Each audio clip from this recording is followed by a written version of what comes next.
Bricks or clicks? What's the better investment in 2026? Let's try to find out. I'm Jack, and after 2 decades, I exited custom software development. Let's go! But why? So I have a very simple table over here with the pros and cons of real estate versus SaaS product development. What's going on with those birds? Never mind. Let's continue. So, capital for real estate, that obviously very high. Of course, you can take mortgage or use other leverage to have the capital, but still you need the capital.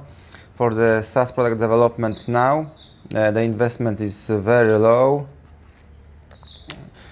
For the effort, what's the effort in real estate, rental properties? Actually, effort is quite low. If you have good maintenance team, that almost nothing to do.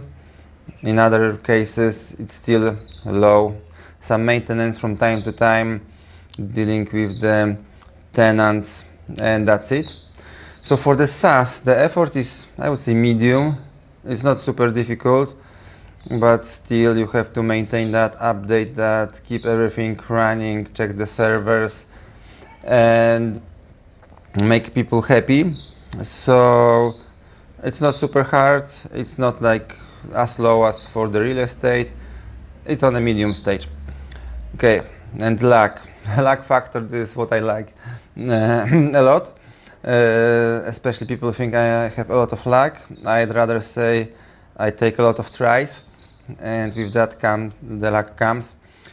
So for the real estate, the luck is very low. If you have a good agent, regardless is it vacational rental or long-term rental, it's low. Of course, location is important and other specific stuff for the region or country, but apart of that, the luck is low. If you work with someone who knows what to do, it should be low. So with the SaaS, obviously that's high, multiple reasons. Even if you are targeting a niche, the niche might not be interested in that product or the price you are offering, because aiming here for the high ticket SaaS products, the niche need to have money and need to have the pain as important to pay the money you want from them. And a part of that, when you will be flying at the bigger level, the other competitors will see that there is some sauce in what you are doing, and they will try to copy what you are doing. So the luck and the possible challenges are, of course, much higher for the SaaS products. And what about the client acquisition? For the real estate, it's super easy. So if you work with the agent will do that for you. If you have the rental property, you can easily host that on booking.com or Airbnb. So the client acquisition is super easy, especially if you have a nice property in good location when the sun is all year around. So then it's super easy.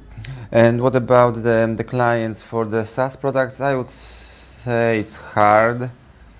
For the high ticket products, of course, that needs marketing budget, probably sales team that would actively hunt for the clients, and of course you have to be prepared to not have big churn, so the people will stay with you once you onboard them. And what about the ROI? So ROI for the real estate is low, but it's stable. Nothing more to say here. And for the SaaS products, the possible ROI is unlimited, as well as possible flop is also unlimited. So you can flop multiple times before you will find a product which works. So the ROI is high, but this high is with a very big question mark as well.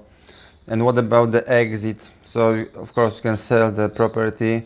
That's the easiest exit. and very easy to do. The profits during the exit would be the value appreciation, and of course on the way you are earning money on the rental. So the ROI should be a little bit bigger than just looking at the numbers. And what about the exit from the SaaS platform? If you have good MRR and ARR, which stands for the monthly recurring revenue and annual revenue, that should be also easy. There is a lot of platforms where you can post offer that you are trying to sell your SaaS product. Obviously, it's not that easy as selling an apartment, but still it's doable. And what about the asset security? So real estate is tangible asset. It's something what you have, and the SaaS is digital, can be easy copied. So the asset security obviously is for the real estate side here, but it's also connected with the low return of investment. So those two options here are quite different to each other.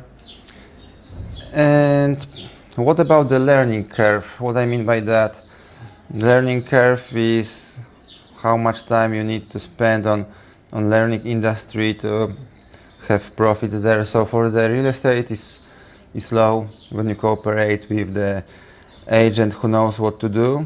And for the SaaS product, it's not that easy.